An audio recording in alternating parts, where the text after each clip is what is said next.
नमस्कार। आज का टॉपिक है फैमिली के आगे की कड़ी में ब्रैसिकेसी फैमिली। ब्रैसिकेसी फैमिली को पहले क्रूसीफेरी के नाम से भी जाना जाता था।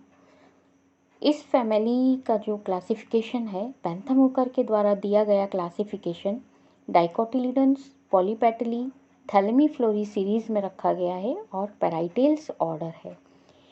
एंगलर प्रेंटल के द्वारा आर्चिक्लेमाइडी के अंतर्गत इसको रखा गया है और रियोडाल्स इसका ऑर्डर है। इसी तरह से हचिनसन ने हर्बेसी और ब्रैसिकेल्स ऑर्डर में रखा है। अब आते हैं इसके डिस्ट्रीब्यूशन पर, वितरण किस प्रकार से होता है। तो इस फैमिली में लगभग 375 जेनेरा हैं और उनकी 3200 जातियां हैं जो विश्व के लगभग सभी भागों में पाई जाती हैं। नॉर्थ टेम्परेट रीजन में इसके वितरण का मुख्य केंद्र है।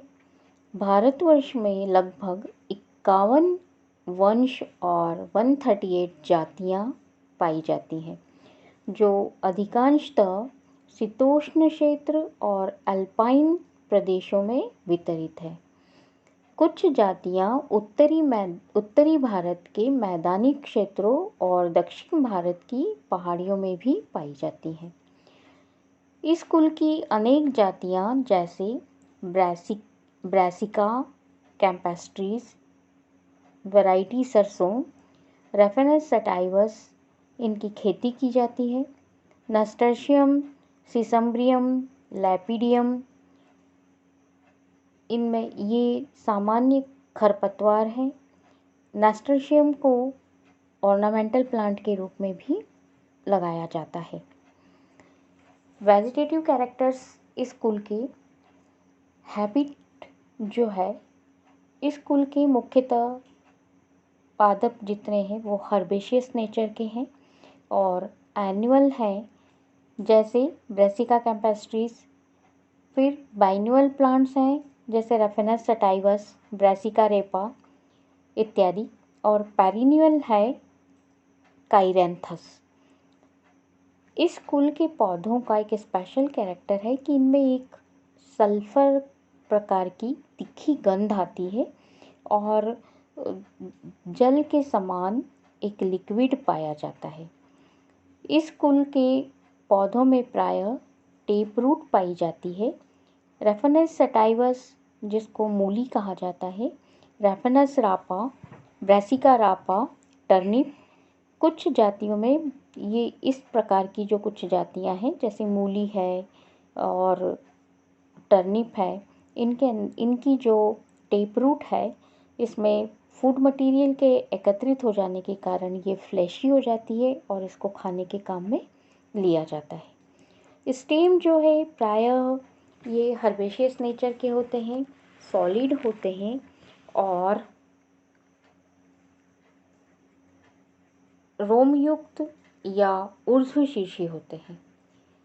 कोरोनोपस में ये ट्रेलिंग प्रकार का होता है। इसके बाद आते हैं हम लीफ रेडिकल या कॉलिन होती है। रेडिकल पत्तियां एक रोजेट के रूप में रिड्यूस्ड स्टेम से निकलती हैं, जैसे रेफेनस सटाइवस, ब्रैसिका रापा में। लीफ जनरली एक्स स्टिपुलेट अनुपर्णी प्रकार की होती है, सरल पत्ती होती है और डिकम्पाउंड होती है। पत्तियों के उपांत जो है वो इंटायर होते हैं, मतलब मार्जिन जो है वो इंटायर है या फिर कुछ में डाइसेक्टेड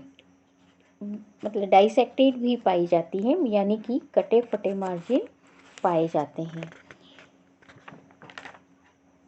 इन्फ्लोरेसेंस जो है वो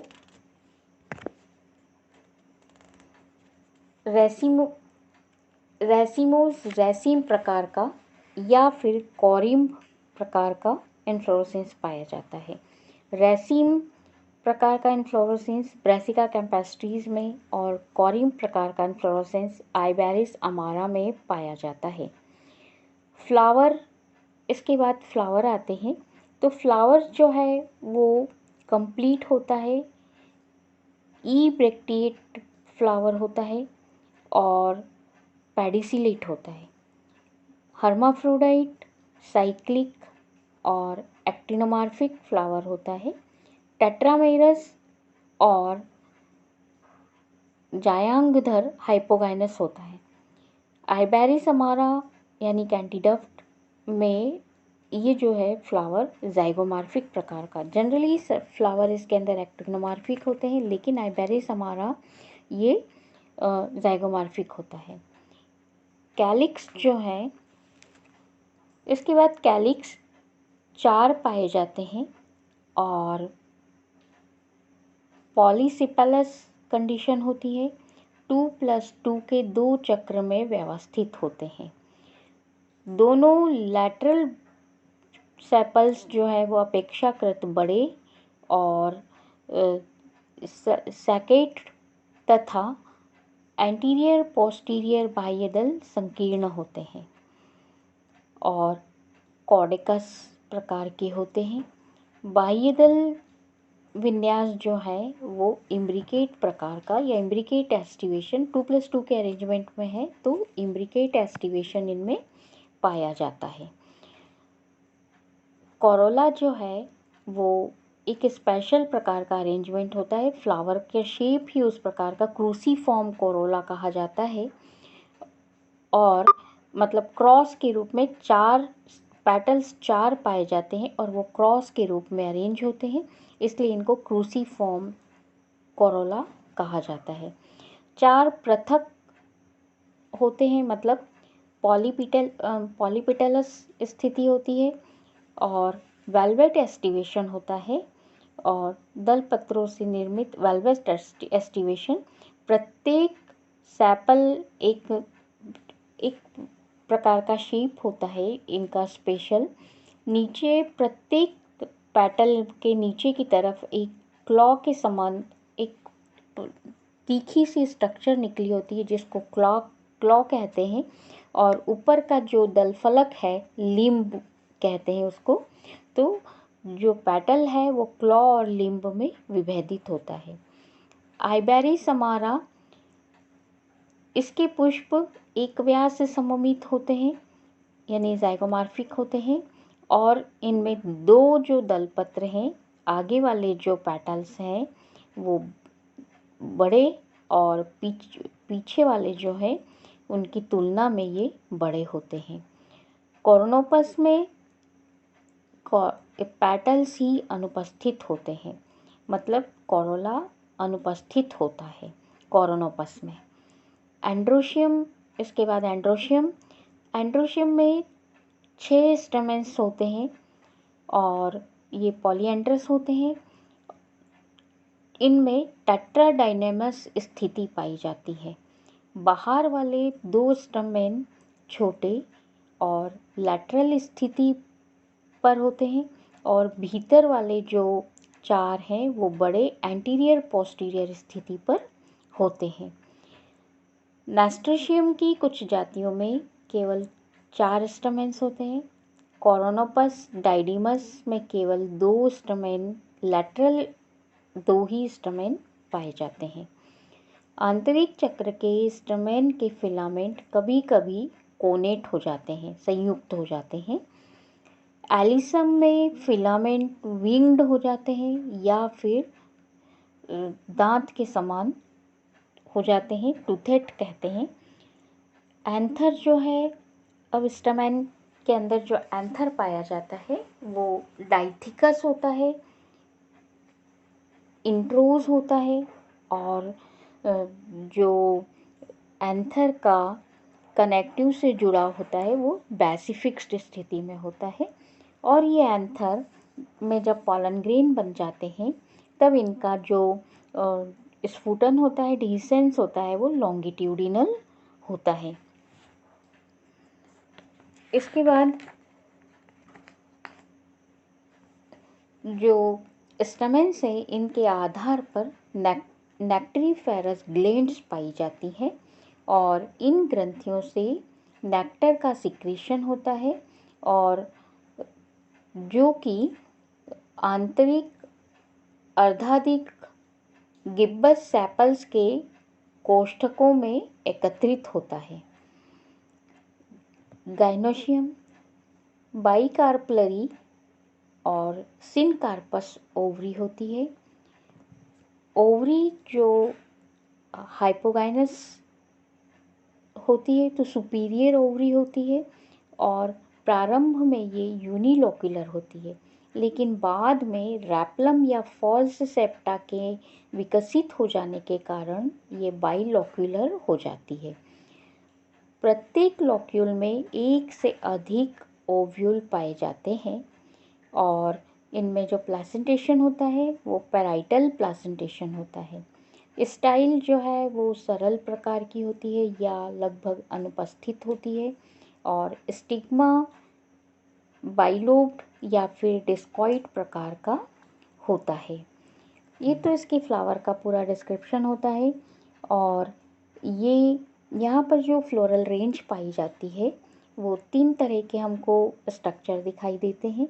ब्रेसिका कैम्पेस्ट्रीज, फिर आइबेरिसमारा और कोरोनोपस।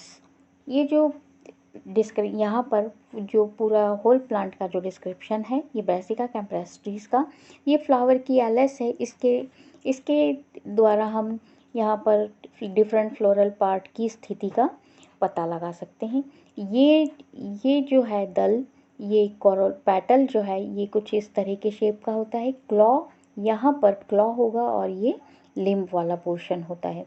ये लीफ जो है ये इस तरह से काफ़ी कटी फटी इंटायर मार्जिन होती है।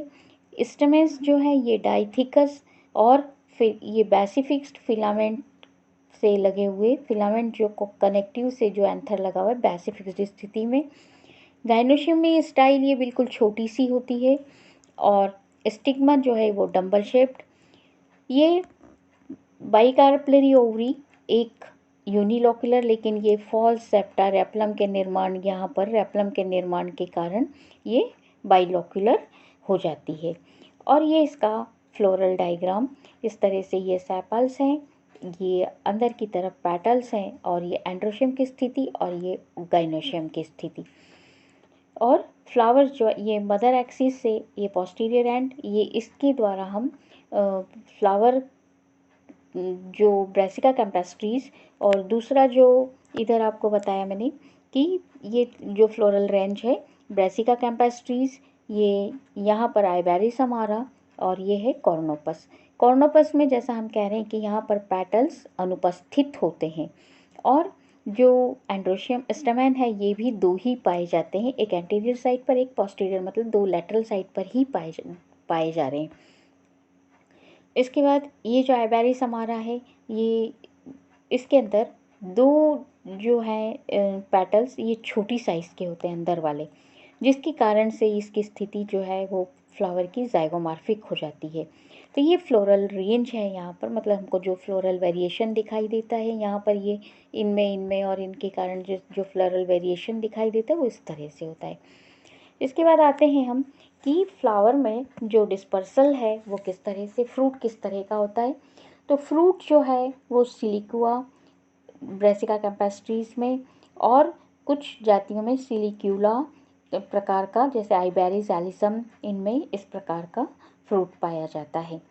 इस कुल की विभिन्न जातियों में फलों के आकार और आकृति में विविधता पाई जाती है।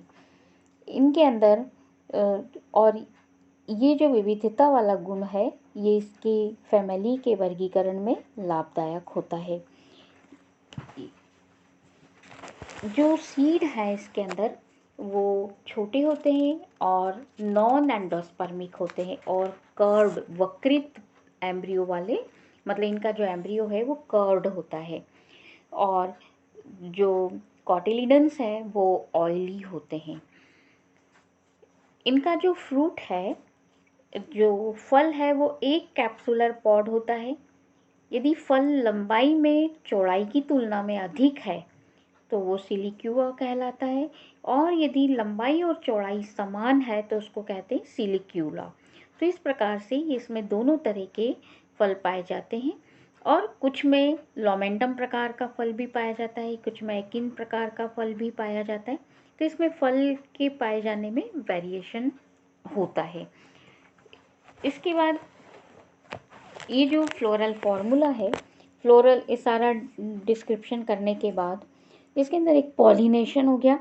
तो पॉलिनेशन जो है वो सेल्फ पॉलिनेटेड होता है या फिर इंसेक्ट के द्वारा पॉलिनेशन होता है, और जो डिस्पर्सल है वो पक्षियों के द्वारा, जानवरों के द्वारा, वायु के द्वारा या जल के द्वारा होता है। अब ये जो पूरा फ्लावर का डिस्क्रिप्शन हो गया, इसके बाद फ्लोरल फॉर्मूला लिखना होता है। तो फ्लोरल फॉर्मूला ई ब्रैक्टिएट फ्लावर है तो हम EBR लिखते हैं, एक्टिनोमॉर्फिक, उसके बाद हर्माफ्रोडाइट, फिर ब्रासिका कैम्पेस्ट्रीज के लिए हम लिखते हैं K2+2 क्योंकि 2+2 के अरेंजमेंट में होते हैं। C4 पेटल्स जो है वो 4 होते हैं। एंड्रोशियम जो है वो 2+4 मतलब टेट्राडिनेमस कंडीशन होती है, और gynoecium bicarpellary ovary superior syncarpous. तो इस तरह से ये फ्लोरल फॉर्मूला हमको लिखना होता है। यहाँ पर ये ब्रासिका कैम्पेस्ट्रीज, आप इसका फ्लोरल डायग्राम आपको ये स्थिति पूरी आपको बता रहा है। इसी प्रकार से आइवेरिस हमारा जो कि इसका फ्लोरल फॉर्मूला इस तरह से है, और ये जो फ्लोरल फॉर्मूला है इसी तरह से इसका ये यहाँ पर फ्लोरल डायग्राम है। और इसी तरह से एक ऑर्नोपस है जहाँ पर कि पेटल अनुपस्थित है और 2 ही स्टैमेन्स इसमें पाए जाते हैं। तो इस प्रकार से ये इस फैमिली का पूरा डिस्क्रिप्शन होता है। इसका जो इकोनॉमिक इम्पोर्टेंस है इस फैमिली का, जो इसमें ऑर्नामेंटल प्लांट्स हैं और बहुत सारे कुल के पौधे जो हैं वो सब्जी के रूप में, वेजिटेबल के रूप में उपयोग में आते हैं। तो मुख्य रूप से जो इकोनॉमिक इम्पोर्टेंस है वो सब्जी के रूप में, ऑर्नामेंटल प्लांट के रूप में, मेडिसिन के रूप में, जो हम नेक्स्ट लेक्चर में देखेंगे। धन्यवाद।